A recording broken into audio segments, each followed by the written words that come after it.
तो प्रधानमंत्री नरेंद्र मोदी का संबोधन आप सुन रहे थे। ये इनॉग्रल एड्रेस प्रधानमंत्री नरेंद्र मोदी का, जिसमें सबसे बड़ी बात ये कि अफ्रीकन यूनियन जिसको लेकर कहा जा रहा था कि शामिल G20 में कर लिया जाएगा, औपचारिक तौर पर उसका ऐलान कर दिया गया है। अफ्रीकन यूनियन के प्रमुख को सदस्य के तौर पर शामिल करा लिया गया है। जेके त्रिपाठी सर स्टूडियो में हमारे साथ मौजूद है। त्रिपाठी जी, यादगार G20 समिट न्यू दिल्ली इस रूप में कि अफ्रीकन यूनियन 21वां सदस्य जो इसमें शामिल हुआ।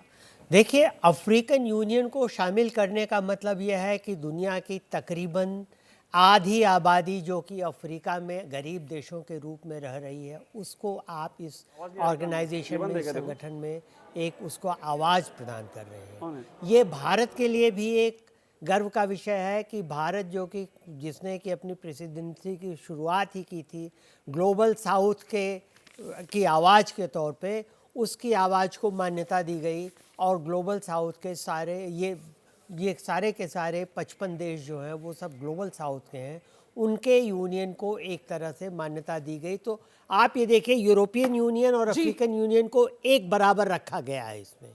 वही तो विकासशील और विकसित देशों के अंदर वो समन्वय, वो इंक्लूसिवनेस जिसका बार बार जिक्र प्रधानमंत्री नरेंद्र मोदी की तरफ से अपने संबोधन में भी किया गया। और महत्वपूर्ण यह कि प्रधानमंत्री नरेंद्र मोदी ने बताया किस तरीके से पहले कोरोना और बाद में युद्ध के इस दौर में जो एक तरीके से भरोसे की कमी दुनिया में आई है, ट्रस्ट डेफिसिट, उसको दूर करने के लिए मंत्र प्रधानमंत्री नरेंद्र मोदी की तरफ से जो दिया गया है। आशीष कुमार सिंह हमारे साथ मौजूद हैं। वही सबका साथ, सबका विकास, सबका प्रयास, इस मंत्र को क्यों ना अपना मार्गदर्शक बना लिया जाए, पथ प्रदर्शक बना लिया जाए। प्रधानमंत्री नरेंद्र मोदी की तरफ से इस बात को दोहराया गया। आशीष जी हाँ, बिल्कुल। और सबका साथ, जिस तरह से प्रधानमंत्री इस केस को आर्ग्यू करते हैं, प्रधानमंत्री ने आखिरकार आज वो किया।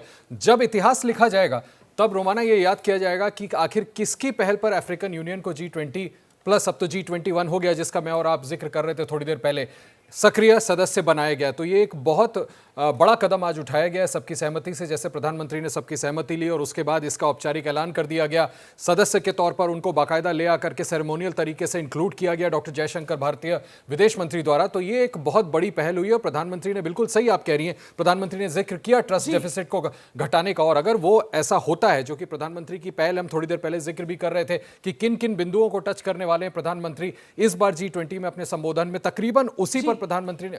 जी रोमाना, बिल्कुल। और महत्वपूर्ण यह हो जाता है कि प्रधानमंत्री नरेंद्र मोदी ने अपना संबोधन मोरक्को में वो जो भूकंप आया ना, उसी को लेकर संवेदना जताते हुए किया। तो कहीं ना कहीं वो वसुधैव कुटुंबकम वाली, पूरी दुनिया एक घर, एक पृथ्वी, एक परिवार, एक भविष्य वाली बात, वो भी कहीं ना कहीं संबोधन के शुरू में ही प्रधानमंत्री नरेंद्र मोदी ने रेखांकित कर दिया। अखिलेश बिल्कुल। और अभी की देखिए सबसे बड़ी खबर यही है जिसका जिक्र आप भी कर रही थी कि अफ्रीकन यूनियन को भी अब इसकी सदस्यता मिल गई है। यानी G20 जो है अब वो आने वाले दिनों में G21 हो जाएगा। यानी आज की तारीख जो है इतिहास के पन्नों में दर्ज होने जा रही है।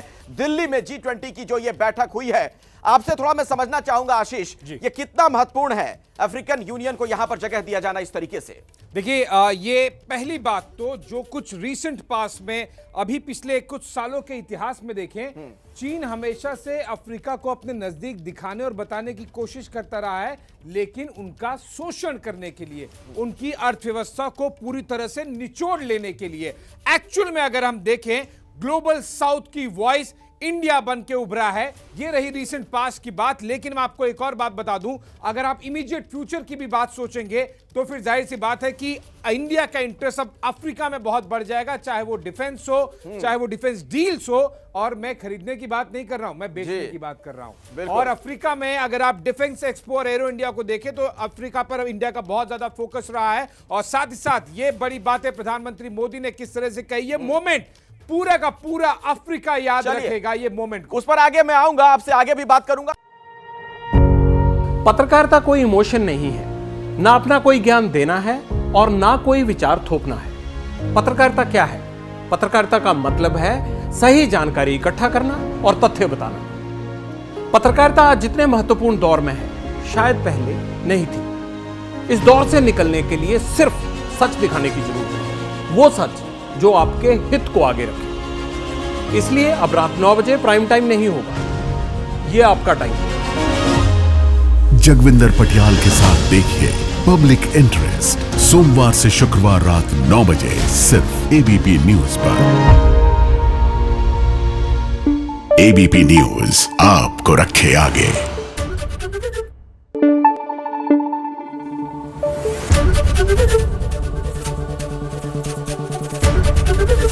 एबीपी न्यूज आपको रखे आगे।